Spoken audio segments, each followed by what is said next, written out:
আসসালামু আলাইকুম। দেবদাস শরৎচন্দ্র চট্টোপাধ্যায় পর্ব ২। দেবদাসকে পরদিন খুব মারধর করা হইল। সমস্ত দিন ঘরে রুদ্ধ করিয়া রাখা হইল। তাহার পর তাহার জননী যখন ভারী কান্নাকাটি করিতে লাগিলেন, তখন দেবদাসকে ছাড়িয়া দেওয়া হইল। পরদিন ভোরবেলায় সে পলাইয়া আসিয়া পার্বতীর ঘরের জানালার নিকট দাঁড়াইল। ডাকিল, পারু। আবার ডাকিল, পারু। পার্বতী জানালা খুলিয়া কহিল, দেবদা। দেবদাস ইশারা করিয়া বলিল, শিগগির আয়। দুজনে একত্র হইলে দেবদাস বলিল, তামাক খাবার কথা বলে দিলি কেন? তুমি মারলে কেন? তুই জল আনতে গেলি না কেন? পার্বতী চুপ করিয়া রহিল। দেবদাস বলিল, তুই বড় গাধা, আর যেন বলে দিস নে। পার্বতী মাথা নাড়িয়া বলিল, না। তবে চল, ছিপ কেটে আনি, আজ বাঁধে মাছ ধরতে হবে। বাঁশঝাড়ের নিকট একটা নোনা গাছ ছিল। দেবদাস তাহাতে উঠিয়া পড়িল। বহু কষ্টে একটা বাঁশের ডগা নোয়াইয়া পার্বতীকে ধরিতে দিয়া কহিল, দেখিস যেন ছেড়ে দিস নে, তাহলে পড়ে যাব। পার্বতী প্রাণপণে টানিয়া ধরিয়া রহিল। দেবদাস সেইটা ধরিয়া একটা নোনা ডালে পা রাখিয়া ছিপ কাটিতে লাগিল। পার্বতী নিচে হইতে কহিল, দেবদা, পাঠশালে যাবে না? না, জ্যাঠামশাই তোমাকে পাঠিয়ে দেবেন। বাবা আপনি বলেছেন আমি আর ওখানে পড়ব না, বাড়িতে পণ্ডিত আসবে। পার্বতী একটু চিন্তিত হইয়া উঠিল। পরে বলিল, কাল থেকে গরমের জন্য আমাদের সকালবেলা পাঠশালা বসে, আমি এখনই যাব।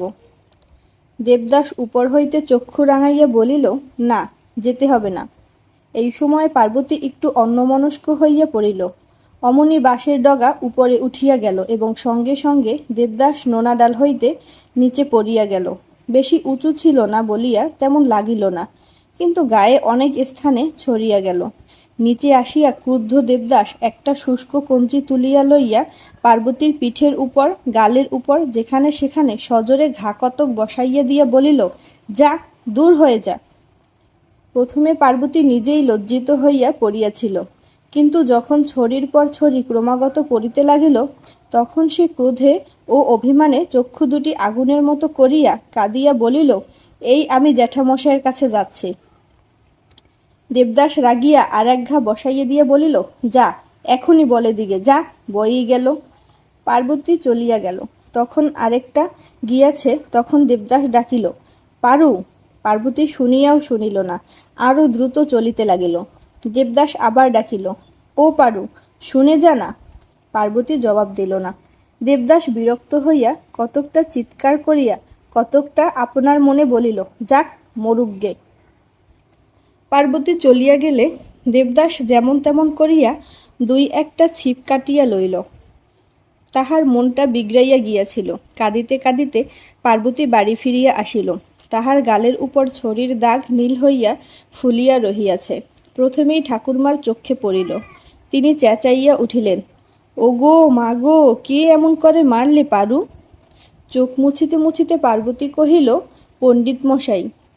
ঠাকুরমা তাহাকে ক্রোড়ে লইয়া ভয়ানক ক্রুদ্ধ হইয়া কহিলেন, চল তো, একবার নারায়ণের কাছে যাই, দেখি সে কেমন পণ্ডিত। আহা, বাছাকে একেবারে মেরে ফেলেছে।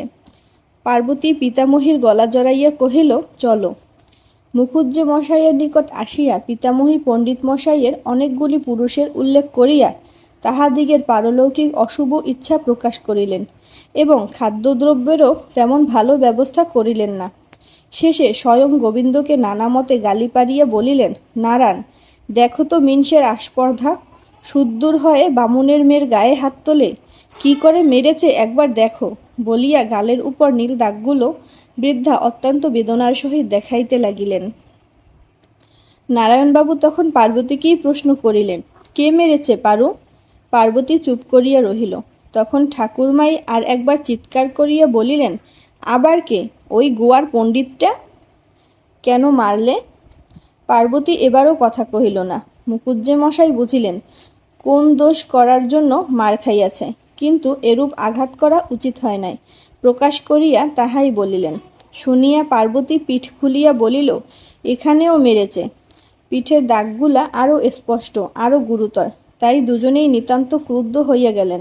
পণ্ডিত মশাইকে ডাকিয়া কৈফিয়ত তলব করিবেন। মুখুজ্জে মহাশয় এরূপ অভিসন্ধিও প্রকাশ করিলেন এবং স্থির হইল যে এরূপ পণ্ডিতের নিকট ছেলে মেয়ে পাঠান উচিত নহে। রায় শুনিয়া পার্বতী খুশি হইয়া ঠাকুরমার কোলে চড়িয়া বাড়ি ফিরিয়া আসিল। বাটিতে পৌঁছিয়া পার্বতী জননীর জেরায় পড়িল। তিনি ধরিয়া বসিলেন। কেন মেরেছে বল? পার্বতী বলিল, মিছি মিছি মেরেছে। জননী কন্যার খুব করিয়া কান মলিয়া দিয়া বলিলেন, মিছিমিছি কেউ কখনো মারে? দালান দিয়া সেই সময়ে শাশুড়ি যাইতেছিলেন। তিনি ঘরের চৌখাটের কাছে আসিয়া বলিলেন, বৌমা, মা হয় তুমি মিছিমিছি মারতে পারো, আর সে মুখ পোড়া পারে না? বৌমা বলিল, শুধু শুধু কখনো মারিনি, যে শান্ত মেয়ে কি করেছে তাই মার খেয়েছে। শাশুড়ি বিরক্ত হইয়া বলিলেন, আচ্ছা তাই না হয় হলো, কিন্তু ওকে আর আমি পাঠশালে যেতে দেব না। একটু লেখাপড়া শিখবে না? কি হবে বৌমা, একটা আটটা চিঠিপত্র লিখতে পারলে, দুছত্র রামায়ণ মহাভারত পড়তে শিখলেই ঢের। পারো কি তোমার জজিয়তি করবে না উকিল হবে? বৌমা অগত্যা চুপ করিয়া রহিল।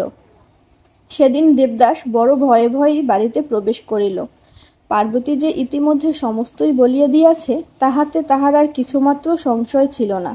কিন্তু বাড়ি আসিয়া যখন তাহার অনুমাত্র আভাসও প্রকাশ পাইল না, বরঞ্চ মায়ের কাছে শুনিতে পাইল আজ গোবিন্দ পণ্ডিত পার্বতীকেও অত্যন্ত প্রহার করিয়াছে, তাই আর সে পাঠশালায় যাইবে না, তখন আনন্দের অতিসাহ্যে তাহার ভালো করিয়া আহার করাই হইল না। কোনো মতে নাকি মুখে গুজিয়া পার্বতীর কাছে ছুটিয়া আসিয়া হাঁপাইতে হাঁপাইতে বলিল, তুই আর পাঠশালে যাবি নে? না। কি করে হলো রে? আমি বললুম পণ্ডিত মশাই মেরেছে। দেবদাস খুব একগাল হাসিয়া তাহার পিঠ ঠুকিয়া দিয়া মত প্রকাশ করিল যে তাহার মতো বুদ্ধিমতী এ পৃথিবীতে আর নাই। তাহার পর ধীরে ধীরে সে পার্বতীর গালের নীল দাগগুলি সযত্নে পরীক্ষা করিয়া নিঃশ্বাস ফেলিয়া কহিল, আহা। পার্বতী একটু হাসিয়া মুখপানে চাহিয়া বলিল, কি বড় লেগেছে না রে পারু? পার্বতী ঘাড় নাড়িয়া বলিল, হুঁ। আহা, কেন অমন করিস? তাই তো রাগ হয়, তাই তো মারি। পার্বতীর চোখে জল আসিল। মনে ভাবিল, জিজ্ঞাসা করে কি করি, কিন্তু পারিল না। দেবদাস তাহার মাথায় হাত রাখিয়া বলিল, আর অমন করো না কেমন? পার্বতী মাথা নাড়িয়া বলিল, না। দেবদাস আর একবার তাহার পিঠ ঠুকিয়া দিয়া কহিল, আচ্ছা, আর কখনো তোকে আমি মারিব না।